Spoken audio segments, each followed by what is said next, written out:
Hello dear. पिछली classes में हमने नंबर सिस्टम के बारे में जानकारी ली थी। उसी क्लास को आगे बढ़ाते हुए आज हम पढ़ेंगे डेसिमल नंबर्स, दशमलव संख्याएं, जिसमें दो टाइप्स होते हैं। एक होता है शांत दशमलव terminating decimal and non terminating repeating decimal, अर्थात गैर शांत दोहराए जाने वाले। ये छोटी क्लासों में हम अक्सर पढ़ते हैं, बट बड़ी क्लासों तक पहुँचते पहुँचते ये चीज़ें हम भूल जाते हैं। तो इसी को अपन आज वापस रिवाइज करेंगे एक बार, और जिन्हें याद है उनके लिए अच्छी बात है। आपका ये 10-15 मिनट का ही वीडियो होगा, बट उसमें ये सारी चीज़ें आपके अच्छे से क्लियर हो जाएगी।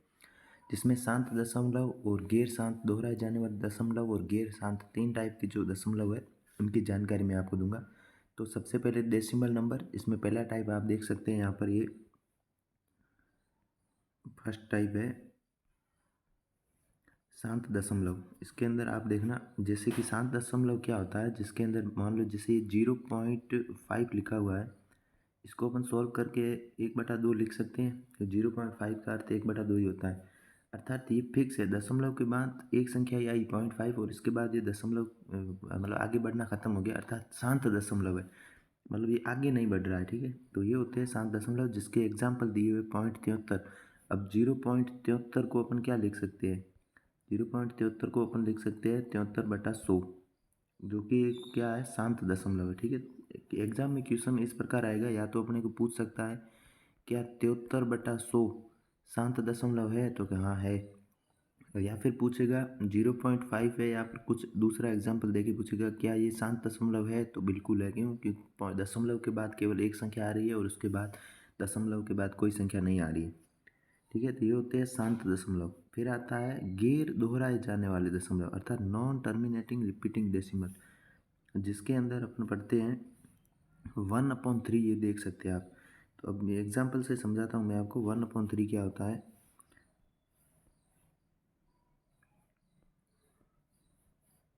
जैसे आप यहाँ देखिएगा, ये मैंने लिखा 1/3। अब 1/3 को आप मतलब एक में 3 को भाग देना है। ठीक है, अपन भाग देना शुरू करते हैं। सबसे पहले 0 आएगा, पॉइंट लगेगा, यहाँ 0 बनेगा। 10 आया, 10 में 3 बार जाएगा, फिर से 1 बचेगा, फिर से 0 आएगा, फिर से 3 बार जाएगा, फिर से 1 बचेगा, फिर से 3 बार, ऐसे ये चलता जाएगा कंटिन्यू, अर्थात 0.333 ऐसे कंटिन्यूसली ये चलता जाएगा। इसीलिए इसको बोलते हैं गैर शांत दोहराए जाने वाले। दोहराए जाने वाले क्यों? क्योंकि इसमें 3 जो है ये बार बार रिपीट होता जाएगा, अर्थात गैर शांत दोहराए जाने वाले दशमलव इसको बोला जाता है।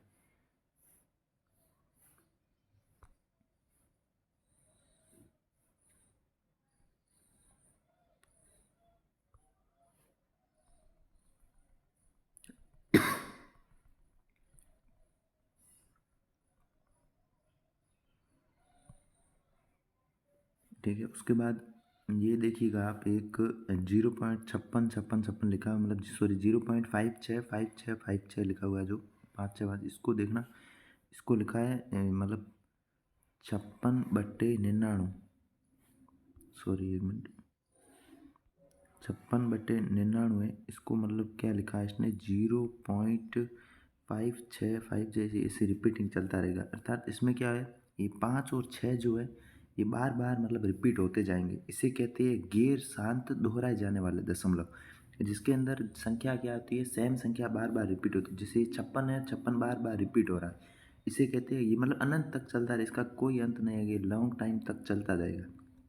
इसको बोलते हैं गैर शांत दोहराए जाने वाले दशमलव। ठीक है, फिर अगला है गैर शांत। ये थोड़ा डिफिकल्ट टाइप से आपको समझ आएगा, क्योंकि इसके अंदर क्या होता है, गैर शांत है, जो मतलब कि जिसमें फिक्स संख्या नहीं होती, फिर और ये शांत भी नहीं होता, मतलब ना तो इसमें कोई रिपीटेशन होता है, ना होता है मतलब कोई फिक्स वैल्यू नहीं होती, अनंत तक चलती है। जैसे कि ये 0√2 है, √2 की वैल्यू होती है 1.414, और आगे भी ये चलती रहती है कंटिन्यूसली। ठीक है, इसका मतलब ना तो कुछ रिपीट होता है, कुछ फिक्स है, आगे कुछ भी आ सकता है, 5 6 से, मतलब ये चलता जाएगा अनंत तक। ठीक है, तो ये होते हैं दशमलव। बेसिक जानकारी है छोटी क्लास होगी, जो अपने को पता होनी चाहिए। ठीक है, नेक्स्ट है पूर्णांक। पूर्णांक किसे कहते हैं? सभी पूर्णांक परिमेय संख्या है। पूर्णांक अपन ने पिछली क्लास में पढ़ा है, मैंने आपको बताया था।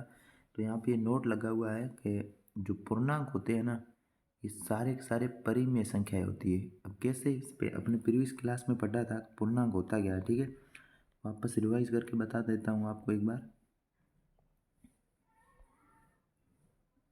पूर्णांक पूर्णांक जैसे मैंने लिखा ये 5, 5 एक पूर्णांक है मतलब बट्टों में नहीं आ रहा ना पॉइंटों में है, तो ये 5 है। अब 5 को अपन लिख देता हूँ 5/1, इसका भी अर्थ तो 5 ही होता है। तो ये बन गया P, ये बन गया Q, अर्थात ये P/Q रूप बन गया। P/Q रूप है मतलब ये क्या है, परिमेय संख्या है, ठीक है। अर्थात सभी के सभी पूर्णांक क्या होते हैं, परिमेय संख्या होती है।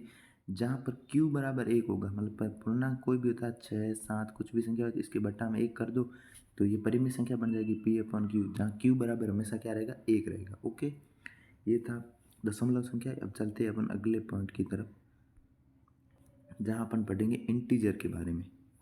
इंटीजर्स पूर्णांक मैंने हालांकि पहले बता दिया है, जिसके अंदर मैंने केवल पूर्णांक की छोटी सी जानकारी दी थी। यहाँ पर मैं आपको पूरी पूर्णांक की जानकारी दे देता हूँ, जो एग्जाम में कभी कभी पूछ सकता है। तो पूर्णांक इंटीजर जिसमें होता है सबसे पहले नेगेटिव ऋणात्मक पूर्णांक, और एक होता है गैर ऋणात्मक अर्थात नॉन नेगेटिव ऋणात्मक, और एक जो ऋणात्मक नहीं होते अर्थात धनात्मक, ठीक है। तो माइनस अनंत से लेके -1 तक जो चलते हैं वो होते हैं कौन से, ऋणात्मक पूर्णांक। और जो गैर ऋणात्मक जो होते हैं वो होते हैं 0 से लेके अनंत तक चलते हैं, प्लस अनंत तक, ठीक है। ये होते हैं ये धनात्मक पूर्णांक, जिन्हें अपन पूर्ण संख्या भी बोलते हैं। तो यहाँ से एक पॉइंट आप ध्यान रखना कि जो नॉन नेगेटिव अर्थात जो गैर ऋणात्मक जो पूर्णांक होते हैं वो पूर्ण संख्याएं होती है। क्वेश्चन ये आएगा कि क्या पूर्ण संख्याएं गैर ऋणात्मक पूर्णांक होती है, तो बिल्कुल होती है, ठीक है। ये पॉइंट छोटा ही पॉइंट है, आपको मतलब सोच रहे होंगे ऐसा थोड़ी पूछ सकता है, बट ये क्वेश्चन आ सकता है कभी ना कभी, या फिर अपने को कोई मतलब नॉर्मली पूछ सकता है क्या गैर ऋणात्मक पूर्णांक जो होता है वो पूर्ण संख्या होती है, तो वो जी होती है, ठीक है। अब यहाँ से एक नोट बनता है, ये अपने को याद होना चाहिए, ये वाला नोट बहुत इंपॉर्टेंट है कि जीरो जो है ना वो ना तो सकारात्मक है और ना ही नकारात्मक है। इतने दिनों से अपन जीरो है ना उसके बारे में कन्फ्यूजन रहता था कि जीरो नेगेटिव है या पॉजिटिव है, मतलब धनात्मक है या ऋणात्मक है।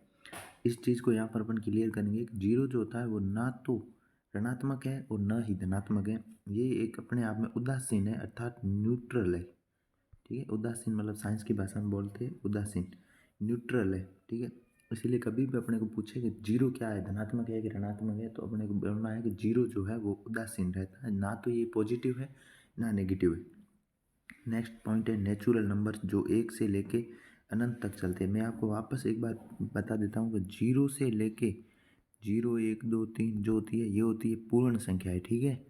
और 1 से लेके 2, 3, 4 ये होती है नेचुरल अर्थात प्राकृतिक संख्या, ठीक है। ये दोनों पॉइंट याद होने चाहिए, पूर्ण संख्या क्या होती है और प्राकृतिक संख्या क्या होती है। पूर्ण संख्या जिसमें जीरो भी चलता है साथ में, 0, 1, 2, 3 ऐसे अनंत तक चलती है वो पूर्ण, और जो 1 से लेके अनंत तक चलती है वो होती है प्राकृतिक संख्या, ठीक है। बेसिक जानकारी ये क्लियर। अगले पॉइंट की तरफ चलेंगे अपन।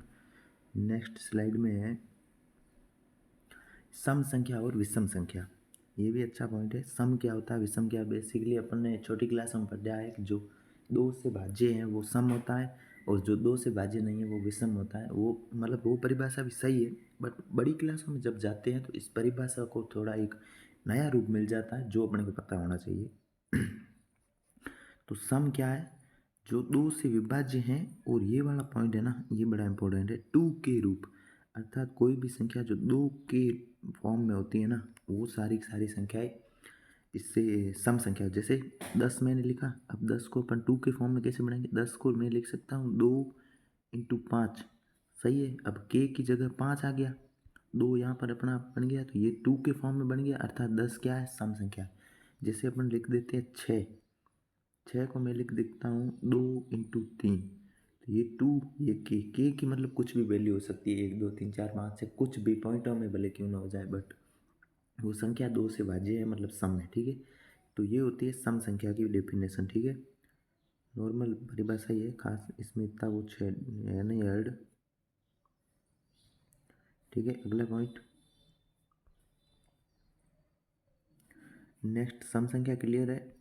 अगले पॉइंट में चलेंगे अपन विषम संख्या की तरफ, जो कि विषम संख्या होती है 2k +1 और -1, अर्थात 2k +-1 रूप में जो होती है वो होती है विषम, ओड नंबर जिसे बोलते हैं अपन, ठीक है, विषम संख्या। जैसे कैसे, मान लो ये 6 था, 6 को अपन लिखते हैं 2 इंटू 3 माइनस 1, तो ये बन जाएगा 5, ये विषम हो गया।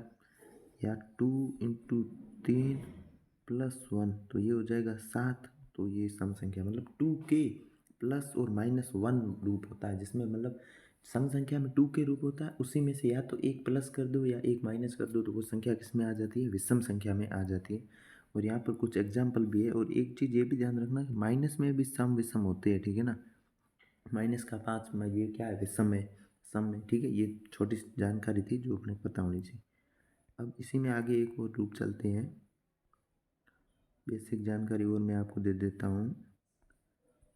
सम और विषम के बारे में ये, जिसमें सम संख्या का विषम संख्या में गुणा करने पर क्या होता है, या मतलब सम संख्या में सम संख्या जोड़ने पर क्या संख्या बनेगी, ये सारी जानकारी है जो अपन आगे नंबर सिस्टम में टॉपिक पढ़ेंगे, जिसमें अपन पढ़ेंगे भाजकता के नियम। वहाँ पे ये चीज़ें अपने अच्छे से काम आएगी, आप देखना। तो यहाँ पर आप आराम से समझ लेना। सबसे पहला पॉइंट है ये वाला, ओड इंटू ओड, अर्थात जब विषम संख्या होती है, दो विषम संख्या का गुणा करते हैं तो वापस विषम संख्या प्राप्त होती है। कैसे, जैसे ये 5 है इंटू ये 3 है, बराबर कितने होते हैं, 15। 15 क्या है, विषम है। कुछ भी ऐसे एग्जाम्पल आप ले लो, जैसे कि 9 है इंटू 3 है, तो 9 3 27, तो ये विषम है। मतलब ऐसे कुछ भी आप दो विषम संख्याओं का जब भी गुणा करोगे तो संख्या हमेशा विषम में ही अपने को उत्तर मिलेगा, ठीक है। ये पॉइंट अपने को ध्यान रखना है, ठीक है। नेक्स्ट पॉइंट है ओड इंटू इवन, अर्थात एक सम संख्या और एक विषम संख्या का जब अपन गुणा करते हैं, एक सम संख्या और विषम संख्या का जब अपन गुणा करते हैं तो वो हमेशा सम संख्या बनेगी। और ये सही भी है कि सम संख्या के अंदर 2 छुपा हुआ होता है। अब 2 का गुणा जैसे ही किसी संख्या में होगा तो वो संख्या अपने आप सम बन जाएगी। जैसे 3 इंटू 4 तो 12 बन जाता है, अर्थात ये सम है। जैसे 5 इंटू 6 ये 30 बन जाता है, जो कि अपने आप में क्या है, सम है, ठीक है। अर्थात एक सम और विषम का गुणा करवाने पर हमेशा सम प्राप्त होता है, ठीक है। नेक्स्ट पॉइंट,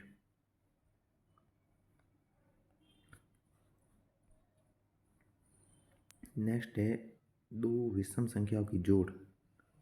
जब दो विषम संख्या को जोड़ते हैं तब सम बनता है। ये अच्छा पॉइंट है, अपने को याद होना चाहिए। ये वाला मैं मार्क कर देता हूँ, ये वाला पॉइंट जो है ना, ये बड़ा इंपॉर्टेंट है। जब दो विषम संख्याओं को जोड़ते हैं या विषम संख्याओं को घटाते हैं तो हमेशा सम संख्या प्राप्त होती है। कैसे, जैसे मान लो ये 9 एक विषम है, इसमें से एक विषम संख्या 3 अपन घटा देते हैं तो 6 प्राप्त हो जाता है। जैसे 9 है, 9 में अपन 3 जोड़ देते हैं तो अपने को 12 प्राप्त हो जाता है, जो कि सम है। ये सम विषम, ठीक है, ये इसे चलता रहेगा। इसी प्रकार ये पॉइंट है अगला, सम संख्याओं में सम संख्या जोड़ते घटाते हैं तो वापस सम संख्या प्राप्त होता है। विषम संख्या में सम संख्या जोड़ते हैं तो विषम संख्या प्राप्त होता है, और विषम संख्या में से सम संख्या घटाते हैं तो भी विषम संख्या प्राप्त होता है। ये बेसिक रूल थे, अपने को पता होने चाहिए। ओके, तो यहाँ पर मैं क्लास को ख़त्म करता हूँ, और आपने अपना कीमती समय निकाल के इस क्लास को देखा, इसके लिए थैंक यू। और यदि इसमें से आपको कुछ भी इन्फॉर्मेशन अच्छी लगती है तो इसको लाइक ज़रूर करें। Thank you. आगे भी अपन इसी क्लास से करेंगे जिसके अंदर अपन गणित की जो बेसिक जानकारी होती है, जो एक स्टूडेंट को पता होना चाहिए, वो अपन सीखेंगे। और साथ ही साथ अपन इसको 0 लेवल से आगे एग्ज़ाम के लेवल तक लेके जाएंगे, जिसमें एसएससी, बैंकिंग और जो राजस्थान के सारे जो एग्ज़ाम है उसके बारे में जितनी भी मैथ है वो सारी अपन क्लियर करेंगे। धीरे धीरे सारी क्लासेज आएगी, इसलिए आप चैनल को भी सब्सक्राइब कर देना और लाइक ज़रूर करना। Thank you.